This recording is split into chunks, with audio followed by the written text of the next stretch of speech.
Hola, hola, bienvenidos a Big Left. No he subido videos porque he estado dedicado al trabajo de campo. Es un trabajo exigente y siempre voy descubriendo cosas en mi terreno, cosas que arreglar, repasar trabajo. Entonces he estado en eso. Y para subir los videos tengo que ir al pueblo y a una cafetería donde hay un wifi que está más lento ahora el wifi.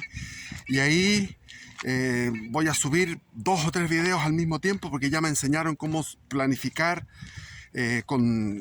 programar la subida de los videos. Entonces voy a poder subir 2 o 3 videos y ahora voy a hacer 2 o 3 videos de un viaje porque me destiné esta mañana al canal, porque el canal lo tenía botado, 100% botado. Y, y es como un imperativo categórico, un imperativo moral el hacer estos videos. Tengo mucho que hablar, pero no tengo un internet pleno. O sea, me gustaría tener una señal de estos de Elon Musk, que es una señal que ocupan los barcos mercantes y la gente que vive a trasmano, pero no tengo plata. Apenas tengo para poder pagar ese chocolate caliente o ese café para poder subir los 3 videos o 4 que quiero subir ahora planificados. Voy a hablar todo ahora porque el celular mío da para 33 minutos. Entonces ya cuando voy a los 30 minutos voy a cerrar el tema y seguir con otro video y otro, guardarlos en la memoria y eso.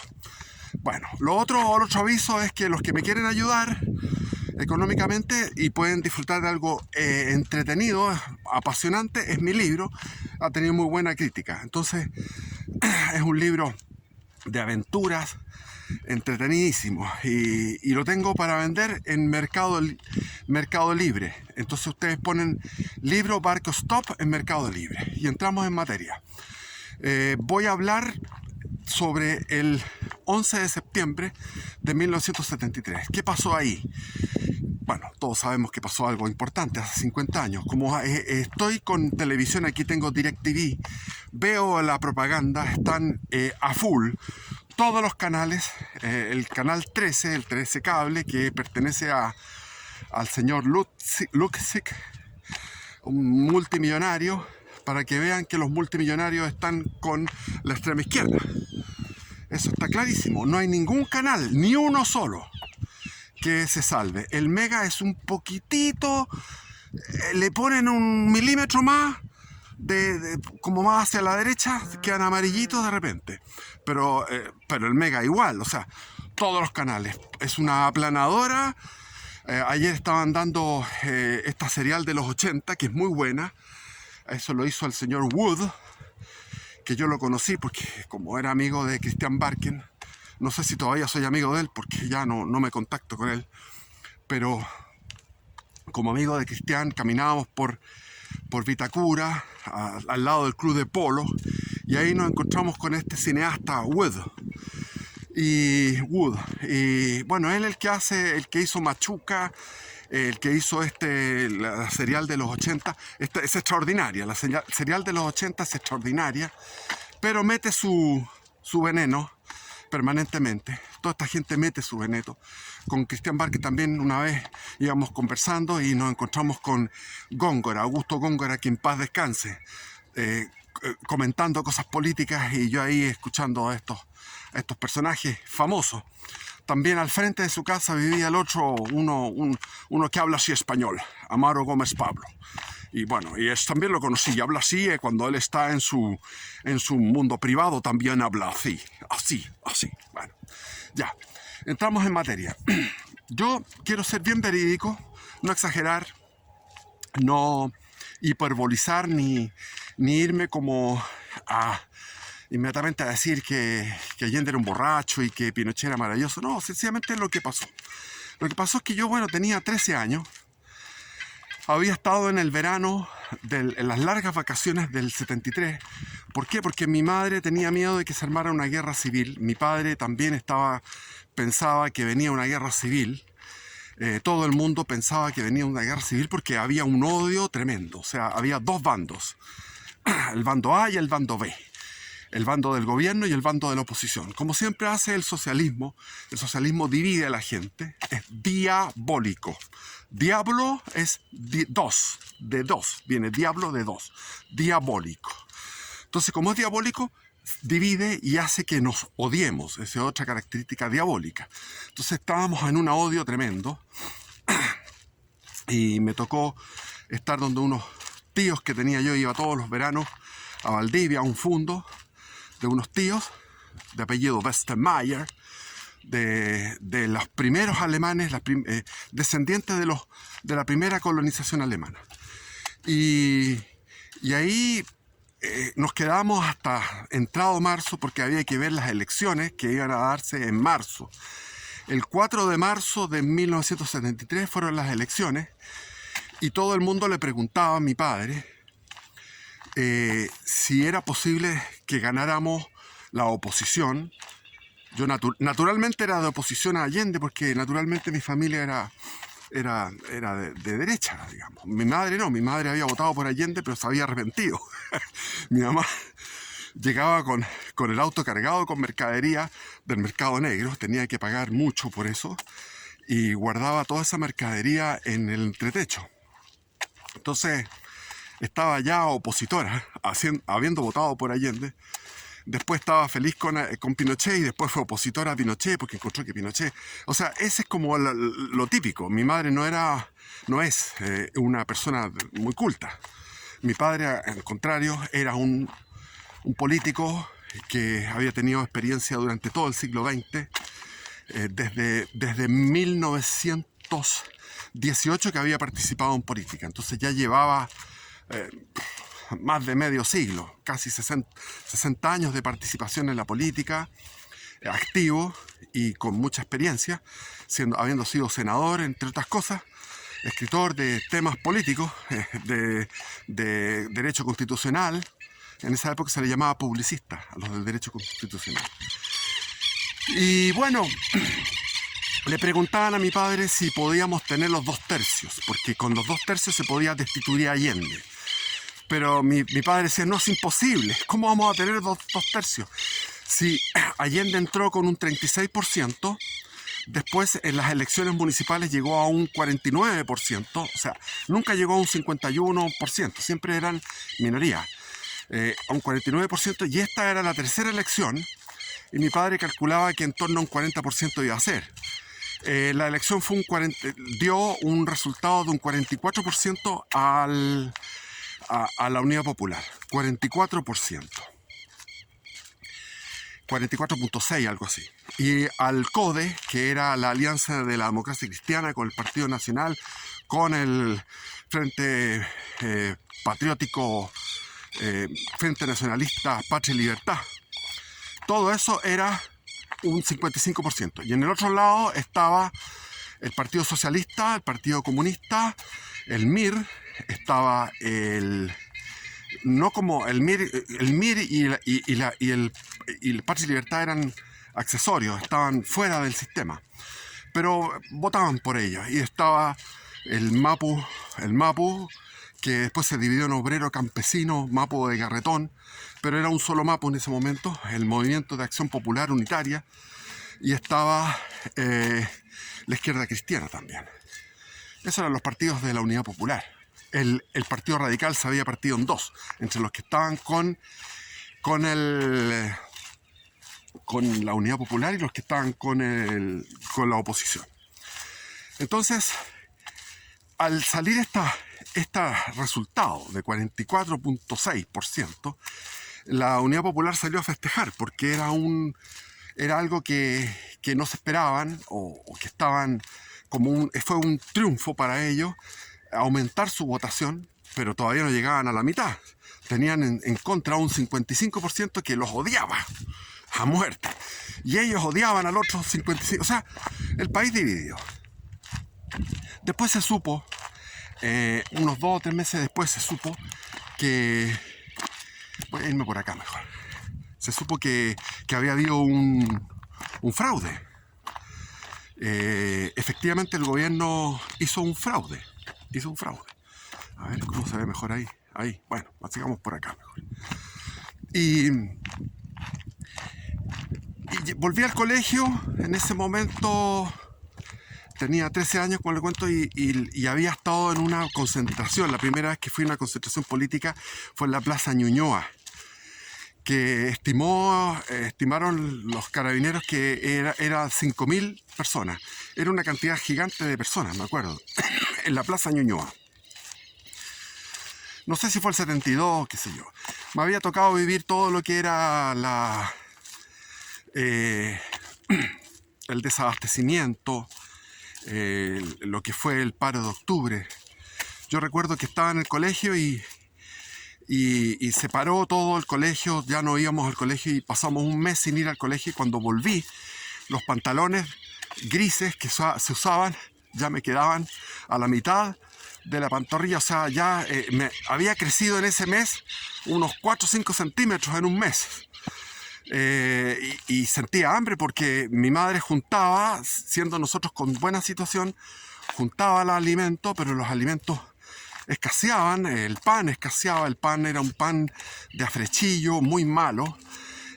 Abundaba el chancho chino, que eran unas latas de un chancho malísimo, lo había mandado China.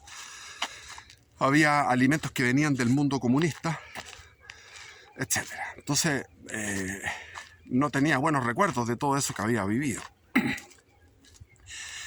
Y estaba animoso porque se terminara ese gobierno. Y vino el 29 de junio. El 29 de junio fue una azonada golpista del blindado número 2. El blindado número 2, que es un regimiento al mando del coronel Super. El coronel Super era del Patria y Libertad y era tipo corajudo, valiente, y se fue a tomar la moneda. Se fueron a tomar la moneda y los tanques tenían que esperar la luz roja. Estaba lleno de tránsito, era un día laboral. Esperaban la luz roja, llegaron ahí, se armó una balacera tremenda y llegó esto a la radio, a la televisión, y estábamos mirando todo eso. Y yo estaba fascinado porque si ahora va a caer Allende. Y mi padre me dijo, no, estos se van a chupar. ¿Quiénes se van a chupar? El resto del ejército se iba a chupar. Y efectivamente en la tarde andaba el general Prats con el general Pickering, con el general Pinochet, disolviendo a los sublevados. Estaban los que estaban arriba de los tanques.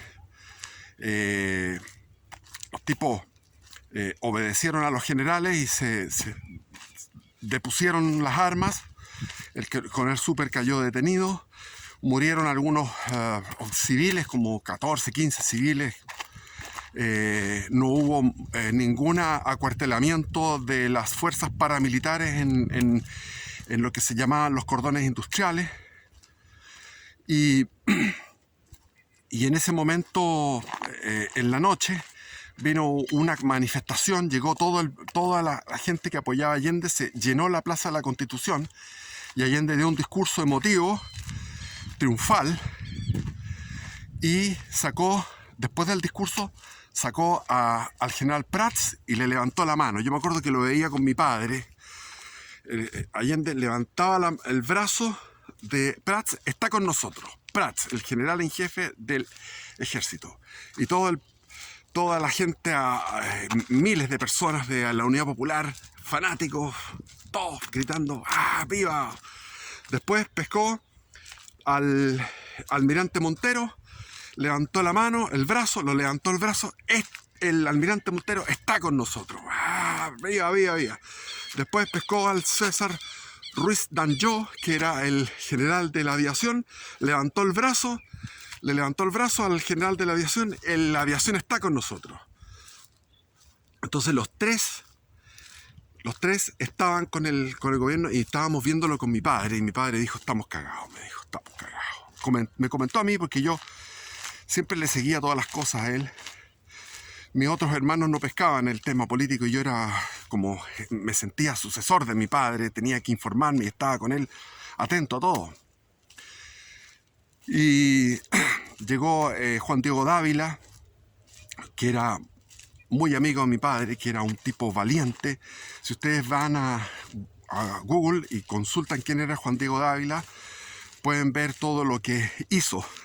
Era un corajudo, o sea, los que rodeaban a mi padre eran gente que había participado en complots, en acciones armadas de la ultraderecha. Estaba el mismo general Bio Marambio. Habíamos ido me acuerdo con mi padre, fuimos el año 72, cuando diciembre por ahí, Allende se fue a dar un viaje por el mundo, dando discursos y todas partes lo encontraban que era como una especie de Gandhi. O sea, Allende era un tipo que tenía una publicidad internacional extraordinaria, o sea, era lo máximo, era un santo de la causa. Entonces fue a darse baños de masas extranjeras, después de haber pasado toda la crisis de lo que fue el paro de octubre, en octubre del 72, y quedó a cargo como ministro del Interior y vicepresidente, como presidente de Chile, Carlos Prats González, que era el general en jefe del ejército, muy de la Unidad Popular era él, pero sin embargo la presión de los oficiales le señalaron que tenía que liberar a Roberto Bio Marambio, y le dio la liberación, y fuimos con mi padre. También salió liberado en ese momento Juan Diego Dávila, que había participado en el complot de Schneider, del secuestro de Schneider en noviembre del 70, antes de que Allende asumiera. Y fuimos a la penitenciaría y vimos salir a este general y muchos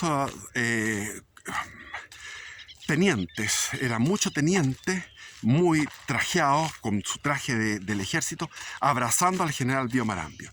Eso es lo que me decía mi padre. Había a nivel de base en el ejército un movimiento de oficialidad joven que estaban corajudos y querían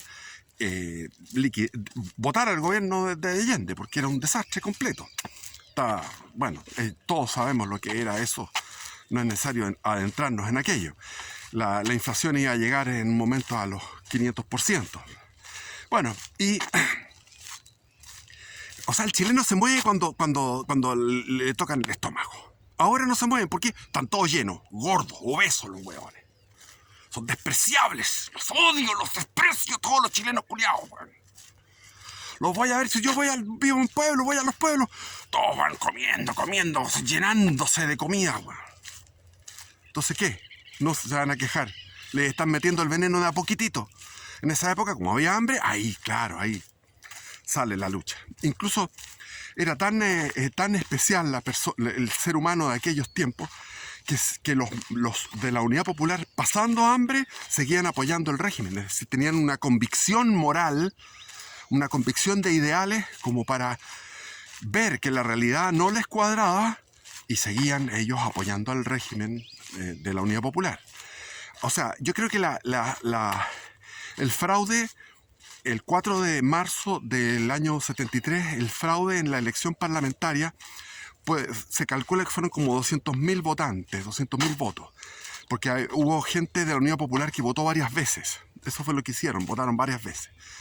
Ahora, de todas maneras estaban en torno a un 40%. Sobre todo, de todas maneras estaban sobre el 35% el apoyo irrestricto, irreductible, fanático a la Unidad Popular.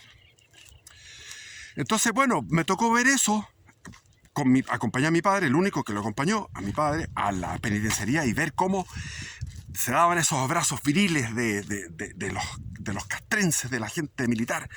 Esas manos que dan la mano con fuerza y golpetean la espalda con fuerza, celebrando y acogiendo la liberación de Roberto Bio Marambio. O sea, había un movimiento subterráneo, mientras en la cúpula estaban estos altos mandos. Ahora, mi padre, cuando vimos esto el 29 de junio, mi padre dijo: estamos jodidos, porque los altos mandos son los altos mandos. Chile es, sobre todo el ejército, es una estructura piramidal, una estructura prusiana, donde es muy difícil que se produzca un quiebre. Salvo este señor, el coronel Super, al hacer esta asonada el 29 de junio, mostró que había una oficialidad que estaba dispuesta a dar la vida para salvar a Chile. Cosa que ahora no se da. No hay ningún coronel súper. Ahora hay puros oficiales que se sienten felices. Yo soy feliz. Estoy feliz. Eso. Bueno. Y... ¿cuánto llevo? Hubo 20 minutos. Así no se puede llegar. Entonces, eso fue... Y la gente... esa concentración del 29 de junio en la Plaza de la Constitución, la gente empezó a gritar: ¡a cerrar! ¡a cerrar el Congreso Nacional! Y saltaban, todos saltaban así, miles de personas, a cerrar el Congreso Nacional. Y Allende dijo: no voy a cerrar al Congreso Nacional. No voy a incurrir en transgredir la Constitución y las leyes, cuando las había transgredido todo el rato, desde el primer día.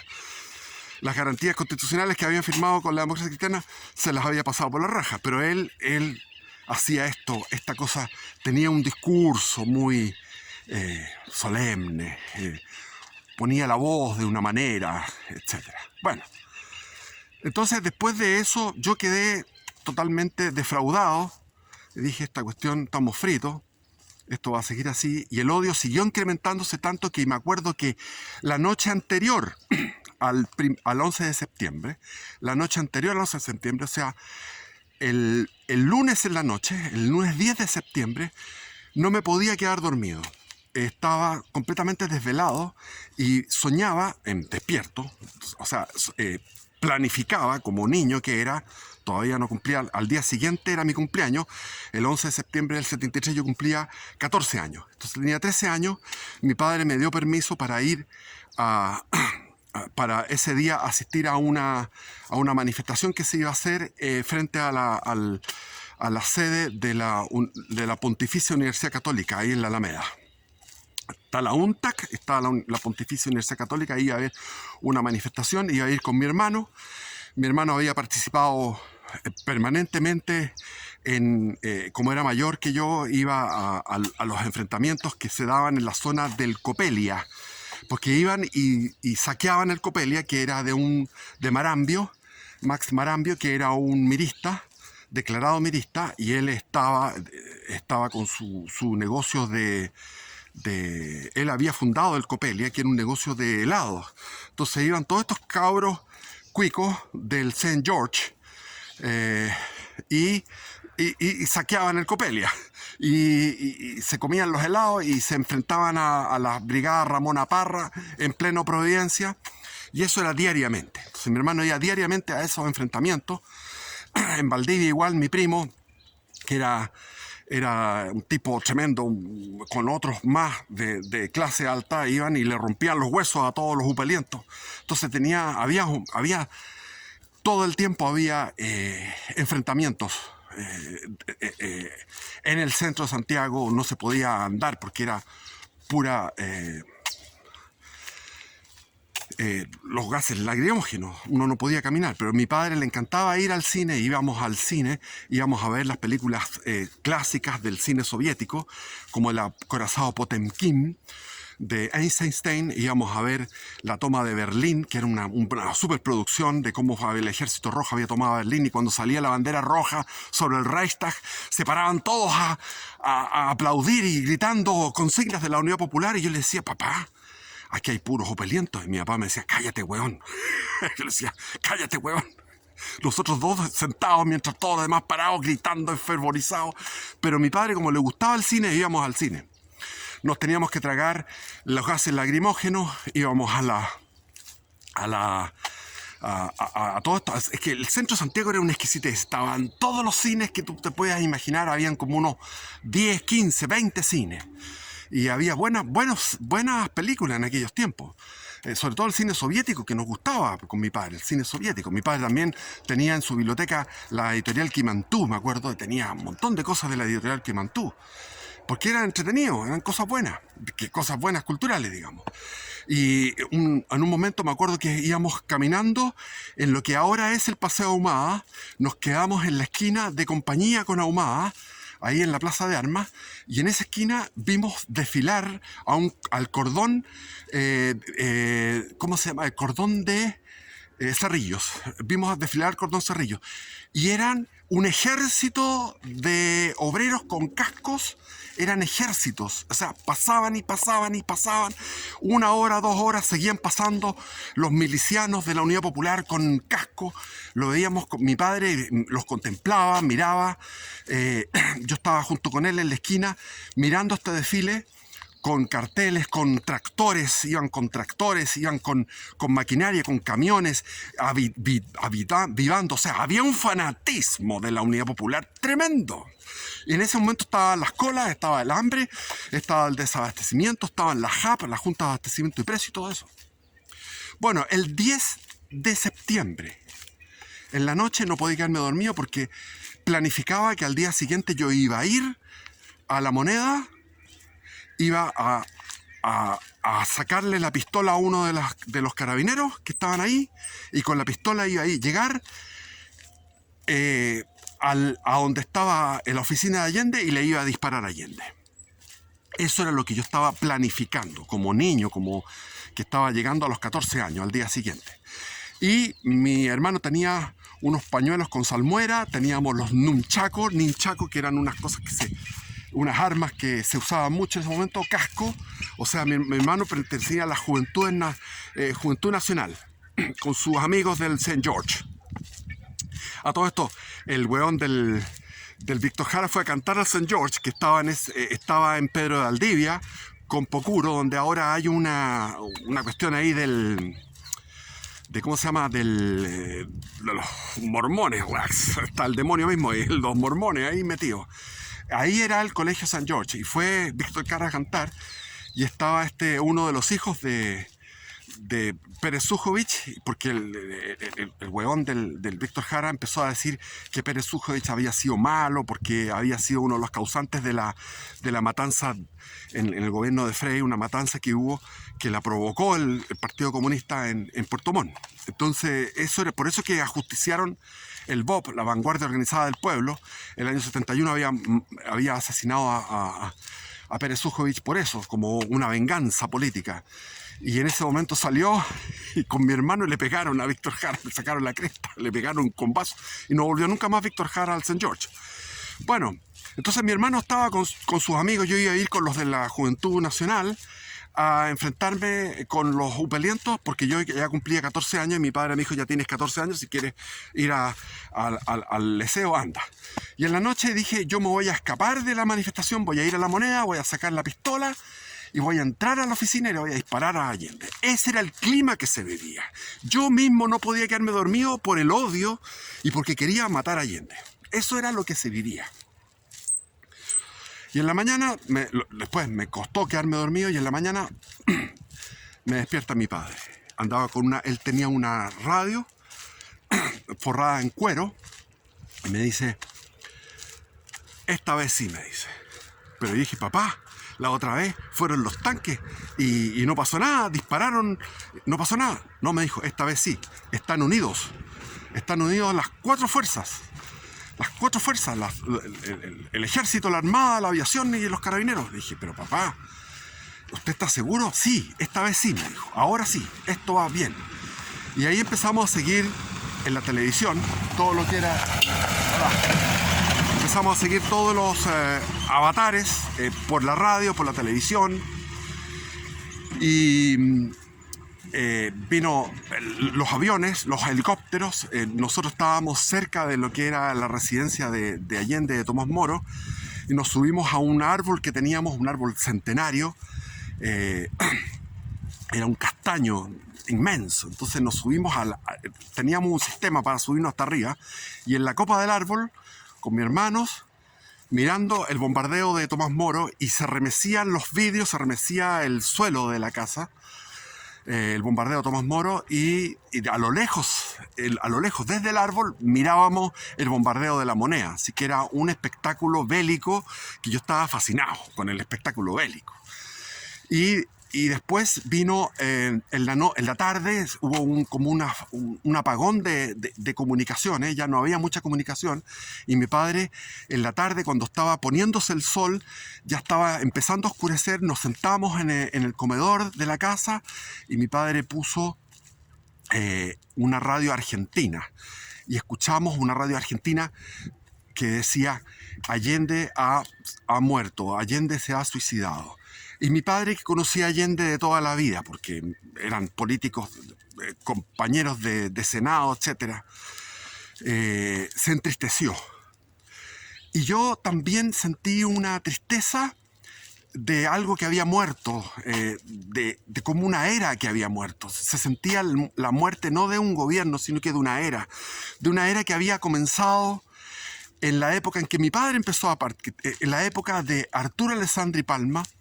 En 1918 comenzó todo esto, y mi padre había participado de todo eso, de todo lo que había sido esa vía democrática, de esa república que comenzó en ese año, en el año 20 para adelante, el año 25 la Constitución, después vino la anarquía del año 32, pero después vino el gobierno de Arturo, el segundo gobierno de Arturo Alessandri Palma, después los gobiernos radicales, después el gobierno de Ibáñez y después el gobierno de Jorge Alessandri, y después el de Frei, y todo esto fue todo un periodo largo, caótico, difícil, de Chile, y eso se estaba muriendo un tipo de hombre, porque el discurso de Allende, al escucharlo, uno sentía, o sea, Allende tuvo una genialidad, porque estando derrotado militarmente de forma aplastante, porque esto fue una blitzkrieg, o sea, fue una guerra relámpago muy bien ejecutada, lo que me parece correcto, porque si tú